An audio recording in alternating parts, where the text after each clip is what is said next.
Hello! Aujourd'hui, premier résumé de livre, on commence bien avec L'intelligence érotique d'Esther Perel. C'est parti. Et oui, je bois du thé en plein été. Ça rime en plus, waouh, magnifique. Bref, je vais quand même vous lire la 4e de couverture, ça pourrait être utile. Alors Esther Perel, c'est une thérapeute du couple et de la famille à New York. Elle a longtemps travaillé sur le programme international d'études des traumatismes à l'université de Columbia. Ce livre, il a une conférence, alors je sais pas comment on prononce, moi je dis ça TED, conférence TED, c'est peut-être pas comme ça qu'on dit, on s'en fout. Je vais vous mettre le lien ici, elle dure 20 minutes, elle est en anglais mais les sous-titres français sont disponibles et je vous conseille de la regarder mais beaucoup. C'est vraiment une bonne conférence. Dans cette conférence, en fait, vous retrouverez une bonne partie de ce que le livre dit.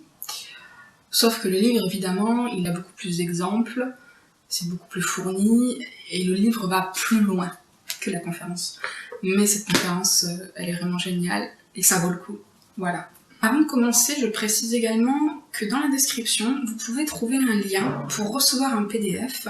Dans ce PDF, en fait, je vais vous mettre toutes mes notes que j'ai prises en lisant le bouquin. Donc, si vous voulez un résumé encore plus complet, rendez-vous dans la description de la vidéo. On peut commencer le résumé. L'intelligence érotique. Esther Perel. C'est parti.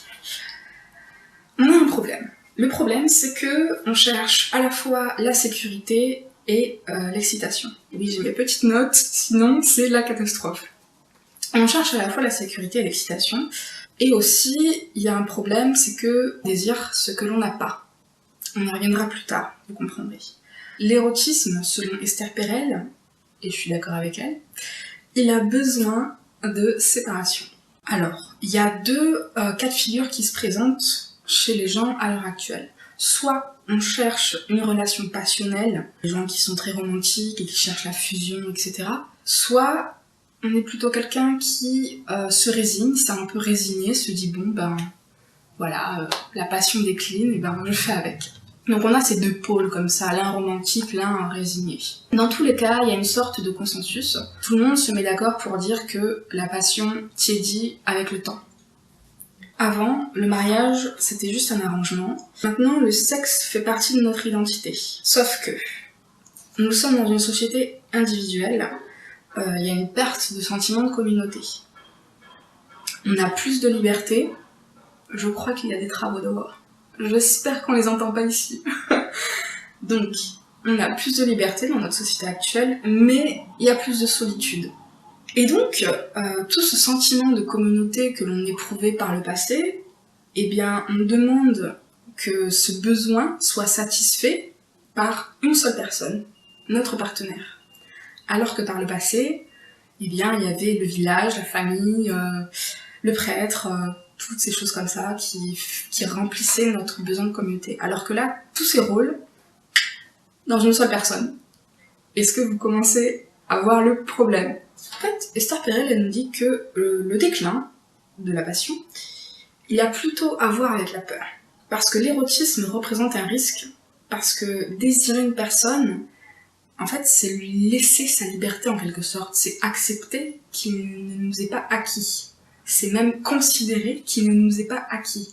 C'est quelque chose, quand on désire un truc, une personne ou un truc, ben, je pense que vous serez d'accord avec moi pour dire que c'est parce qu'on ne l'a pas encore, parce qu'on ne le connaît pas, ou parce que dans cette personne qu'on connaît, ben, on retrouve une petite partie nouvelle. Bref, je m'égare. Le problème, c'est que pour faire de l'érotisme, il faut une part de risque, il faut une part de liberté et de accepter que la personne ne nous est pas acquise, sauf que justement, le but du couple, c'est de chercher une sécurité. Une relation de qualité, ce n'est pas égal à un sexe de qualité. Tu peux être en couple avec quelqu'un avec qui tu t'entends bien, mais ça veut pas dire que le sexe sera bon en fait. Parce que parfois, il y a tellement d'intimité entre les gens que le sexe il est plus agréable, c'est plus une découverte, c'est trop... Voilà. D'autant plus que le plaisir comporte une dose d'égoïsme. Du coup, certaines personnes, elles s'en aperçoivent pas, ou justement il y a ce déclin du désir parce qu'elles sont trop attentionnées en fait. Comment tu peux prendre, embrasser ton désir, embrasser tout ce qui est de l'ordre de l'érotisme, tout en étant quelqu'un qui est très attentionné, je veux dire, qui a déjà été attiré par quelqu'un qui a désespérément besoin de vous et qui est toujours là en train de vous de prendre soin de vous. Bref, on s'égare là. Il y a un autre problème dans notre culture, c'est important de partager notre attirance par les mots. C'est souvent les femmes qui demandent aux hommes d'expliciter les choses. Sauf que beaucoup d'hommes et de femmes aussi qui expriment leur tendresse autrement que par les mots, avec leur corps en fait. Et cette demande d'expression par les mots, elle pose problème parce que ceux qui s'expriment plutôt corporellement, ça les oblige à sortir de leur zone de confort, donc ce qui n'est pas une mauvaise chose à mon sens, mais par exemple une femme, quand elle a l'impression que son mari ne lui dit pas qu'il l'aime, ça veut dire qu'il ne l'aime pas, alors que pour lui, par des choses qu'il va faire au quotidien ou la sphère érotique, pour lui ça voudra dire, il y a des choses qu'il va faire parce qu'il l'aime, alors qu'elle ne le verra pas. Donc du coup, il y a un peu cette dictature du mot, en quelque sorte, qui pose problème à ceux qui s'expriment autrement. Et également, c'est aussi quelque chose qui enferme les hommes et les femmes, dans le sens où, si on se dit oui, je manifeste mon amour par la parole, mais le corps aussi, on peut le faire. Il faut pas qu'on oublie qu'on a un corps, en fait. Voilà, il y a des gens, ils se focalisent sur les mots qu'ils disent, mais tout ce qui est de l'ordre du corps, ils ne montrent pas leur attirance par le corps et ils passent à côté de certaines choses. C'est pas complet, quoi. Je sais pas si c'est très compréhensible. Si vous avez des questions ou des remarques, n'hésitez pas dans les commentaires. Voilà, c'est fait pour ça. Autre problème, c'est qu'on suppose que le sexe, c'est mal. Esther Perel a dit que le sexe permet de perdre le contrôle en toute sécurité et que c'est une bonne chose dans notre société qui réprime justement ce qu'il y a de sauvage en nous. Voilà, au lieu que cette sauvagerie se manifeste à des moments inopportuns, on va dire, dans des actes incompréhensibles et meurtriers ou très étranges, et bien voilà, le sexe est un espace avec des adultes consentants, évidemment. Le sexe est un espace où on peut perdre le contrôle de façon structurée, encadrée. Le désir est difficile à maintenir avec le temps parce qu'il faut réconcilier deux forces opposées. La liberté et l'engagement. Et le problème, c'est que justement, c'est quelque chose qui ne se règle pas comme un problème. On n'a pas une solution qu'on va appliquer à un moment et qui va résoudre tout le truc. En fait, c'est plutôt une dynamique, une espèce de tension tous les jours, d'être un petit peu entre cette liberté et cet engagement. C'est comme marcher sur un fil, en fait. Pour garder l'érotisme, il faut accepter l'inconnu et l'insaisissable. Le corps se souvient aussi de ce que nos esprits ont peut-être choisi d'oublier, que ce soit positif ou négatif. Donc, ces choses-là que l'on a choisi d'oublier, eh bien, parfois, elles ressurgissent dans nos fantasmes et il ne faut pas en avoir honte. C'est mieux d'essayer de comprendre ce qui se passe et de ne pas porter un jugement sur notre sexualité. Bon, ça, c'est plus un commentaire personnel là, que je viens de faire, mais au niveau de la honte, etc. Ensuite, dans le livre d'Esther, l'arrivée des enfants.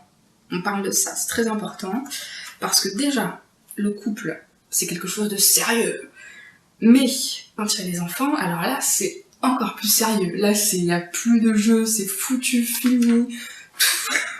Voilà. En même temps, c'est normal. Parce qu'on a peur pour nos enfants, on a l'impression de ne plus avoir le contrôle. Voilà, on veut les protéger, c'est logique. Donc, on rajoute encore plus de sécurité et de sérieux. Oui. Mais le problème, c'est que l'érotisme, il se nourrit d'imprévisible, de spontanéité, de risque. Vous voyez que là, il y a un petit souci, quoi. Surtout que la société, elle demande qu'on se sacrifie pour nos enfants, en particulier pour les mères. Voilà, bon. Quand une femme devient mère, son corps est vu différemment, elle-même commence à se voir différemment, parce que d'un coup, il y a un enfant, ben, d'un coup, il y a une espèce de switch mental qui dit « Ah non, ça y est, je ne peux plus, mon corps n'existe plus, en fait, mon corps appartient à mes enfants. » Bon, peut-être que j'ai un peu l'air trop agressive, là. Il faut que je me calme. Donc déjà, c'est un problème pour que la mère puisse vivre son aspect charnel. Ça fait partie de nous. Je veux dire, on est des humains, mais on est un peu des animaux, donc... enfin bref, je m'égare, reprenons.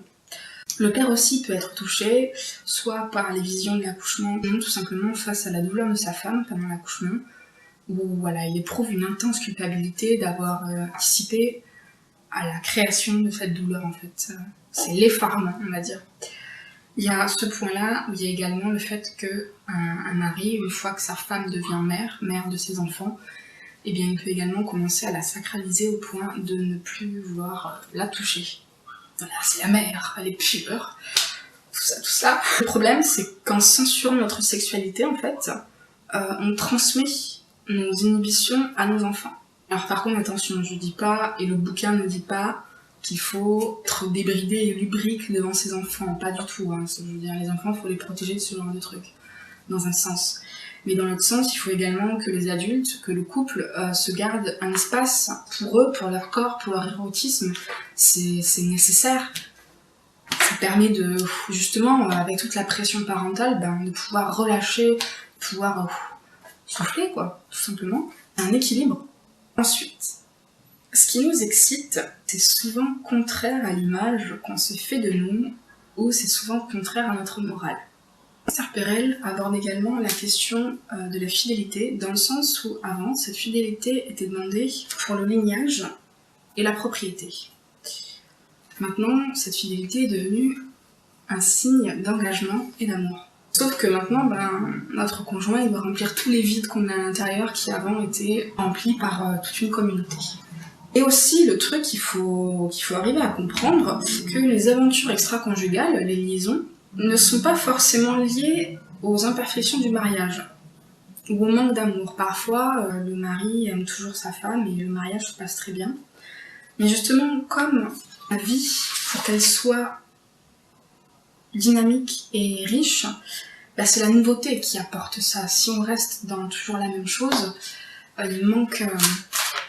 ça manque, la vie n'est plus en vie.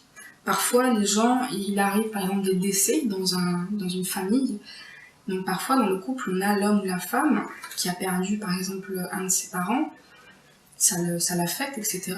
Et justement, face à ce deuil, la réaction de la personne va être d'avoir une liaison parce que, pour se sentir en vie. Il y a quelqu'un là-bas, j'espère que c'est un monsieur. Parce qu'en fait, il y a ma fenêtre et il y a des choses derrière la fenêtre. Bref. Avoir une relation implique un risque, parfois c'est juste pour se sentir vivant en fait. Visiblement, l'érotisme, il ne fait pas partie de notre vision du mariage. Voilà, comme je disais tout à l'heure, ça doit être sérieux le mariage, tout ça.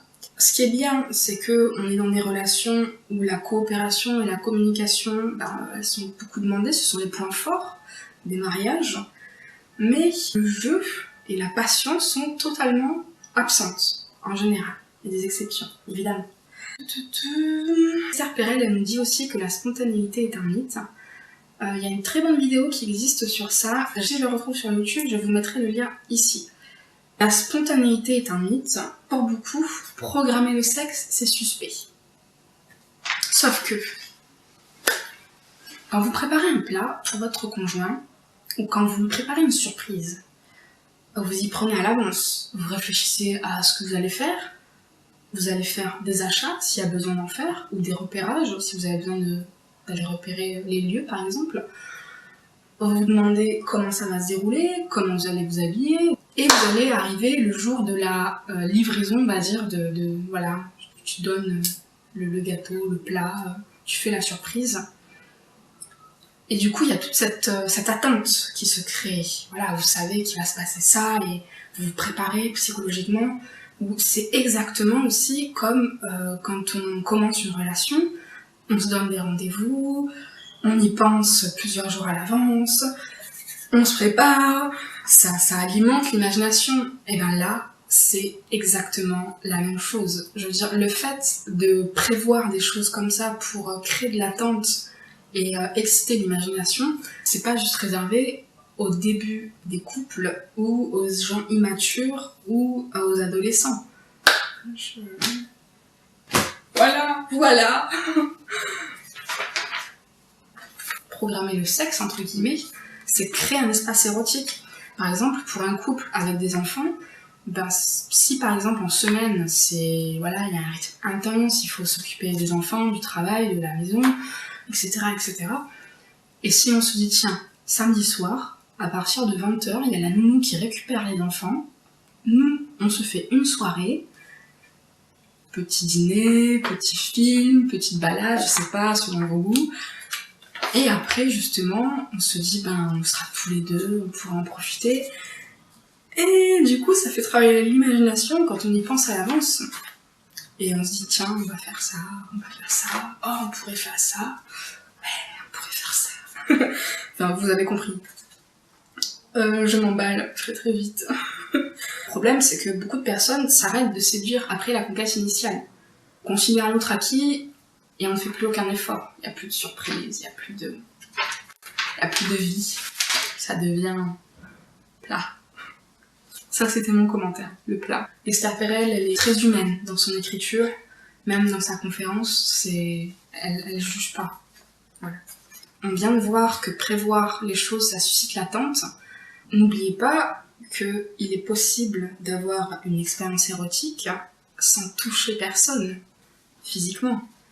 Je pense qu'il y a des chances que vous ayez déjà eu des expériences érotiques, rien que par votre imagination, en voyant quelque chose, ou par votre imagination toute seule qui crée des choses directement dans son esprit.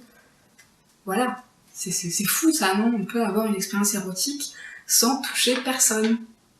Donc on peut commencer à se préparer, à se faire monter la chaleur, tout ça. Et encore, je m'emballe, pardon.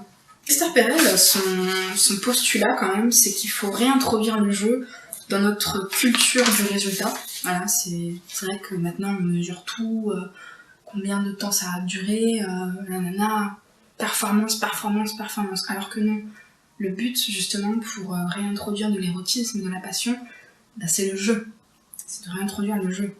Dans la société actuelle, il y a un message comme quoi le mariage c'est sérieux, que c'est uniquement du travail et que le jeu et la passion sont réservés seulement aux gens immatures, aux adolescents. Voilà, il faut arrêter, il faut lutter contre ça parce que c'est très conventionnel au final de se dire, de se plaindre, oui, j'ai une vie sexuelle ennuyeuse, je m'ennuie au lit, machin. Ça, tout le monde le fait, c'est super conventionnel. Alors que justement, entretenir l'érotisme dans son couple, c'est un acte beaucoup plus subversif. Je vous dis à la semaine prochaine, je publierai une vidéo pour vous donner justement mon avis sur le livre. Je vous rappelle que si vous souhaitez avoir un résumé plus complet avec toutes les notes que j'ai prises en lisant le bouquin, il y a un lien dans la description. Mettez votre prénom et votre email et vous recevrez directement le résumé complet en PDF dans votre boîte mail. Bonne semaine à vous et surtout, prenez soin de vous. Salut!